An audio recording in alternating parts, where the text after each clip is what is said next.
Hello friends, स्वागत है आप लोगों का मेरे यूट्यूब चैनल एग्जाम शुरू पर। अगर आप सीटेट की तैयारी या एचटेट की तैयारी कर रहे हैं, सीटेट और एचटेट की तैयारी कर रहे हैं, तो ये वीडियो आपके लिए बहुत इंपॉर्टेंट है। तो जैसे कि आपको पता है कि ये आपका क्लास सेवन्थ का आपका ज्योग्राफी चल रहा है, यानी क्लास सेवन्थ का आपका ज्योग्राफी चल रहा है। उसके बाद आपका चैप्टर नंबर है 4। चैप्टर नंबर 4 है आपका वायु। आपको फर्स्ट सेकंड थर्ड करवा दिया गया है लेसन ज्योग्राफी का सेवन्थ क्लास का। और सिक्स क्लास के आपका सारा वीडियो कंप्लीट है, यानी ज्योग्राफी के सारे सारे लेसनों के वीडियो आपके कंप्लीट है, आप उन्हें भी देख सकते हैं। तो चलिए वीडियो स्टार्ट करते हैं कि वायु यानी इस चैप्टर में क्या कहा गया है। इस चैप्टर को ध्यान से पढ़िएगा, और जो अब अगर आपको समझ में ना आए तो दोबारा भी इस वीडियो को देख सकते हैं आप। तो चलिए स्टार्ट करते हैं वीडियो। तो देखिए क्या कह रहा है। वायु यानी वायु क्या है। हमारी पृथ्वी चारों ओर से वायु की घनी चादर से घिरी हुई है, जिसे वायुमंडल कहते हैं। पृथ्वी पर सभी जीव जीवित रहने के लिए वायुमंडल पर निर्भर है। यह हमें सांस लेने के लिए वायु प्रदान करता है तथा सूर्य की किरण हानिकारक किरणों से प्रभाव से हमारी रक्षा करता है। यदि सुरक्षा की चादर ना हो तो हम हर दिन के समय सूर्य की गर्मी से तप्त होकर जल सकते हैं और रात के समय ठंड से जम सकते हैं। अतः वह वायु राशि है जिसे पृथ्वी के तापमान को रहने योग्य बनाता है। यानी ये पृथ्वी के तापमान को, यानी हवा जो है पृथ्वी के तापमान को क्या करती है, मानव के अनुकूल और जीव जंतुओं के अनुकूल बनाती है, ताकि वो लोग पृथ्वी के पर रह सकें। अब देखिए वायुमंडल के संगठक। वायुमंडल के संगठक क्या है। क्या आप जानते हैं कि जिस जिस वायु का प्रयोग हम सांस लेने के लिए करते हैं, वास्तव में अनेक गैसों का मिश्रण है, जैसे कि नाइट्रोजन तथा ऑक्सीजन ऐसी दो गैसें हैं जिसे हम जिसने वायुमंडल का सबसे बड़ा जिसमें वायुमंडल का सबसे बड़ा भाग है। Carbon dioxide, helium, ozone, argon एवं हाइड्रोजन कम मात्रा में पाई जाती है। इन गैसों के अलावा धूल के छोटे छोटे कण भी हवा में मौजूद होते हैं, जैसे कि आपको ये चित्र दिखाया गया है।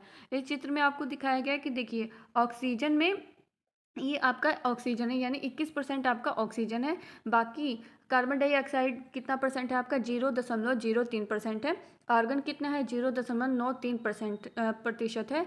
और उसके बाद है आपका अन्य सभी, यानी जो अन्य सभी जो हाइड्रोजन और मतलब जो भी गैसें हैं वो कितनी है। तो देखिए अन्य गैसें कितनी है, अन्य गैसों की मात्रा 0.04% है। और नाइट्रोजन इसमें सबसे ज़्यादा है, यानी 78%, 78% इसमें नाइट्रोजन की मात्रा है। उसके बाद उसके बाद देखिए नाइट्रोजन वायु में सर्वाधिक पाई जाने वाली गैस है। जब हम सांस लेते हैं तब फेफड़ों में कुछ नाइट्रोजन भी चली जाती है और फिर उन्हें बाहर निकाल देते हैं, परंतु पौधों को अपने जीवन के लिए नाइट्रोजन की आवश्यकता पड़ती है।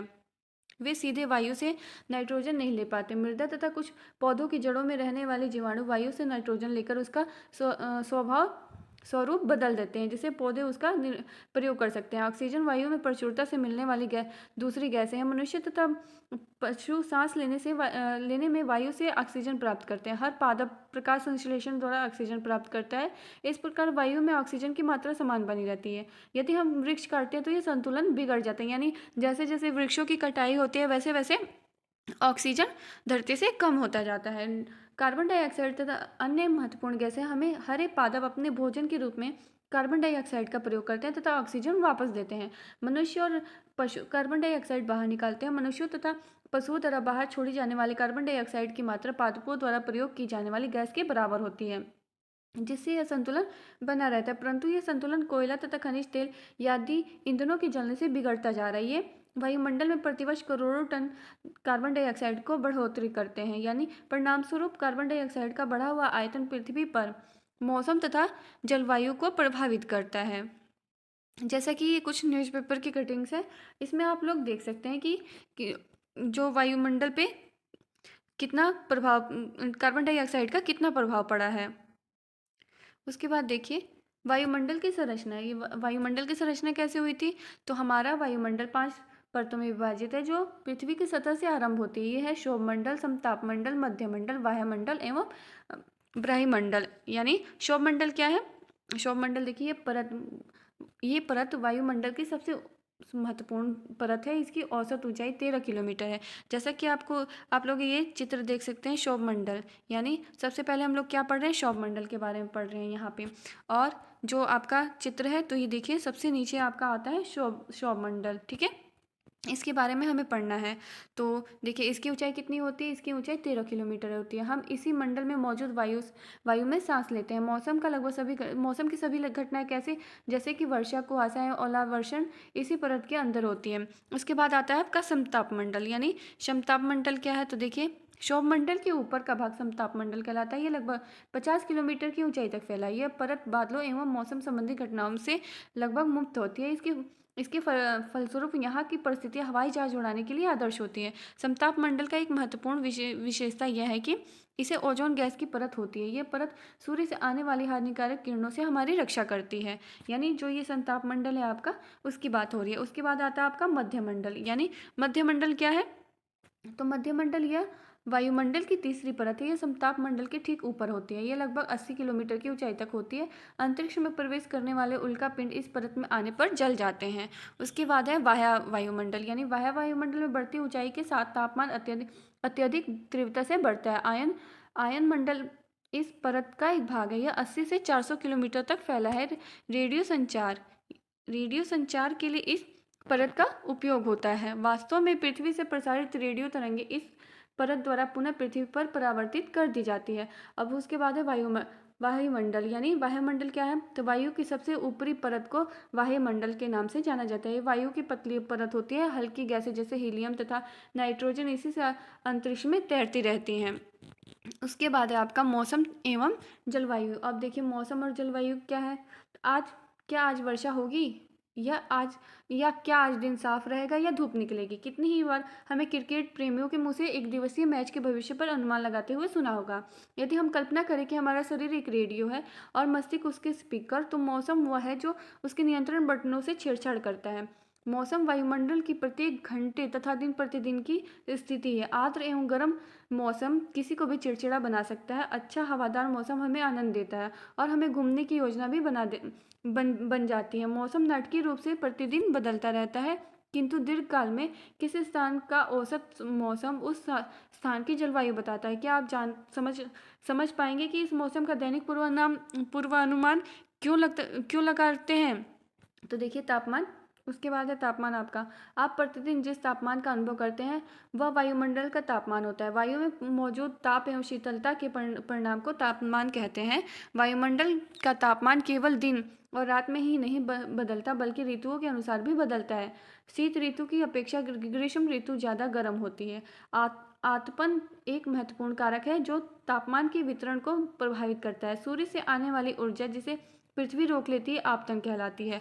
आपतन सूर्य की मात्रा भूमध्य रेखा से ध्रुव की ओर घटती है, इसलिए तापमान उसी प्रकार घटता है। क्या आप समझ गए होंगे कि ध्रुव बर्फ से क्यों ढके होते हैं? यदि पृथ्वी का तापमान अत्यधिक बढ़ जाता है तो यहाँ गर्मी हो जाएगी, यहाँ कुछ फसलें नहीं हो पाएगी। गांव की अपेक्षा नगरों का तापमान बहुत अधिक होता है। दिन के समय में एसाफेल्ट से बनी सड़कें, धातु और कंक्रीट से बने भवन गर्म हो जाते हैं। रात के समय यह ऊष्मा मुक्त हो जाती है। नगर के भीड़ वाले ऊंचे भवन गर्म वायु को रोक लेते हैं, जिससे नगरों का तापमान बढ़ जाता है। वायु दाब क्या होता है? अब यह जानकर आपको आश्चर्य होगा कि वायु हमारे शरीर पर उच्च दाब के साथ बल लगाती है, किंतु हम इसका अनुभव नहीं कर सकते। यह इसलिए होता है क्योंकि वायु का दाब हमारे ऊपर सभी दिशाओं से होता है और हमारा शरीर विपरीत बल लगाता है।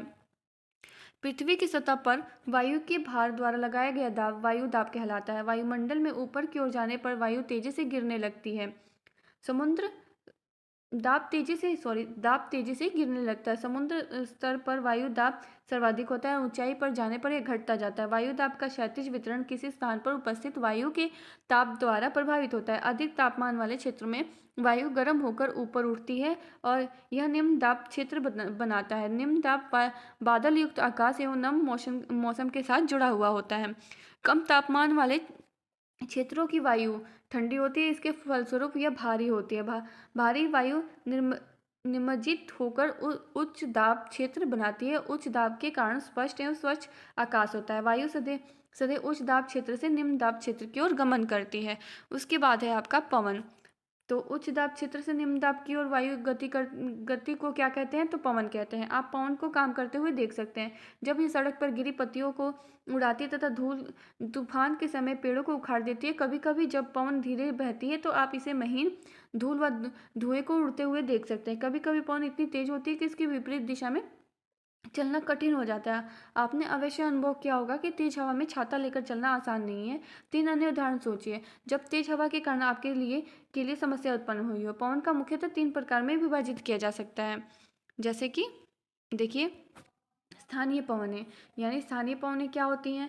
तो व्यापारिक पश्चिमी एवं पूर्वी पवनें स्थानीय पवनें हैं। ये वर्ष भर लगातार निश्चित दिशा में चलती रहती है। ये इंपॉर्टेंट है आपका, ये एग्जाम में पूछा जा सकता है।